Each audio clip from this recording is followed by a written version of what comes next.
Welcome to the Creative Plan Podcast Network. Join us as we share our favorite RPGs, one-shot games, tabletop games, reviews of items, and convention panels, and other exciting things that we run into from time to time. Sit back and enjoy the show.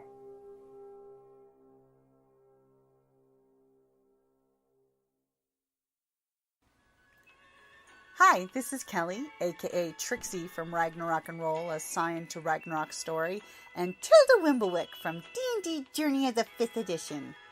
First off, I would just like to say thank you to everyone for listening to our varied adventures, as well as for rating us on iTunes and RPGpodcast.com. If you haven't rated us yet, we would greatly appreciate it if you could. And if you're looking for more ways to support our efforts, we are now on Patreon, a great site where you can help us continue making more podcasts, as well as some special surprises for our patrons.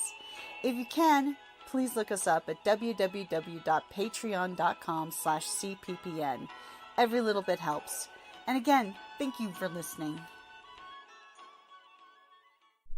Hey guys, Jim here with Creative Plan Podcast Network. Here back for another #RPGADAY2018. August the 15th. Describe a tricky RPG experience that you enjoyed. I'm pretty sure we've covered this one exclusively, but I have to say this was one of my most enjoyable, memorable games, which was when we played for the Scion Ragnarok and Roll podcast, Carrie's character, when they went to the castle and her NPC husband was replaced by a doppelganger without them knowing it. And the group went to dinner as a group. We're role-playing this out because they picked up an NPC who was also secretly a doppelganger. And they didn't know it, but she was just acting like the damsel in distress, so the group was protecting her. And as Carrie's character decided to go outside with her husband because he wanted to talk to her privately, because earlier in the adventure, she actually gave up her wedding ring to a Rhine maiden to get her to forgive the Scions/humans/situation that happened on a Viking river cruise, so she wouldn't kill hundreds of people. Well, when the doppelganger took her outside, he presented a wedding ring to her to replace the one that she gave up to save people.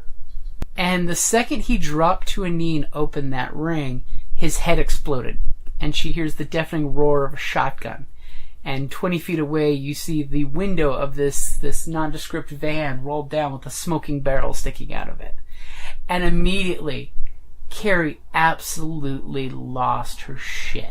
She just screamed, "No, no, no, you promised you wouldn't kill," because earlier in the game she made me promise I wouldn't kill any of the NPCs that were important to her. Because she was actually, writing little mini backstories and things. And I didn't kill him. Her husband was safely tied up and beaten by the doppelganger back in Cecil.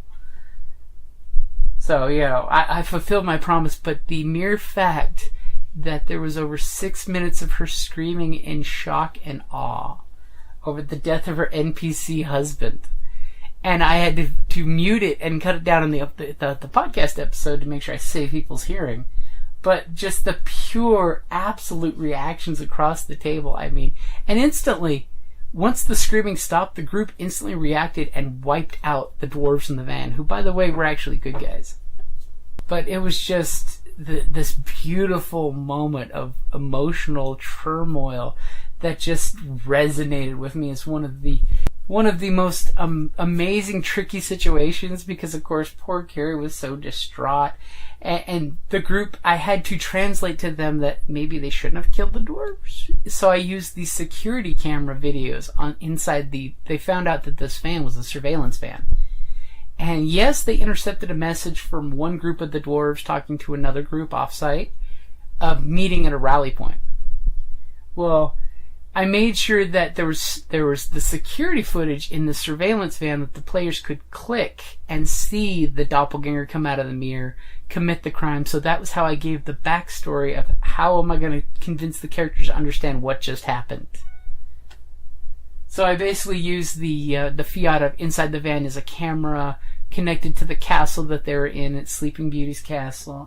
At a camera connected to Snow White's castle, and that way it fills in the backstory for the players. Granted, a lot of times on that podcast I like to do little voice acting bits, which That's something we definitely need to start doing in other games.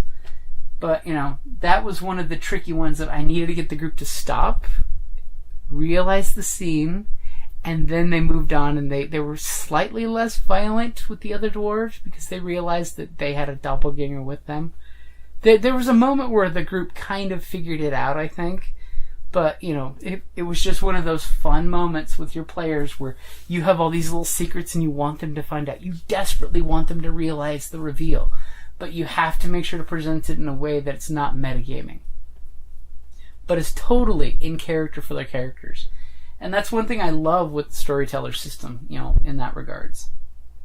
So, hey guys, I kind of went on and on, I'm sure. But that is the description of a tricky RPG experience that I enjoyed.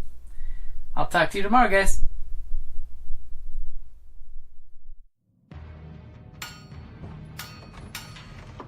Down in the depths of the mountain, we dwarves spend our time forging powerful weapons, mining precious gems and metals, and feasting like kings.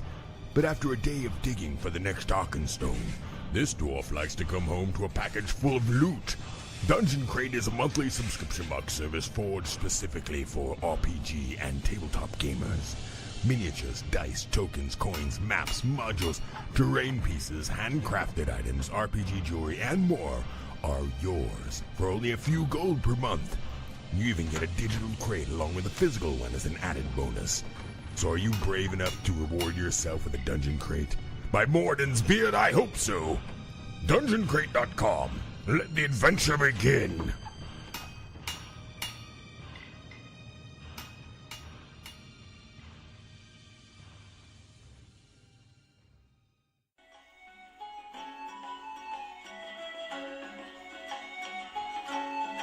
Thank you for listening to the Creative Play and Podcast Network. And feel free to enjoy our other shows, such as D&D Journey of the 5th Edition and Scion Ragnarok and Roll, a Scion hero to Ragnarok story. Thank you for listening.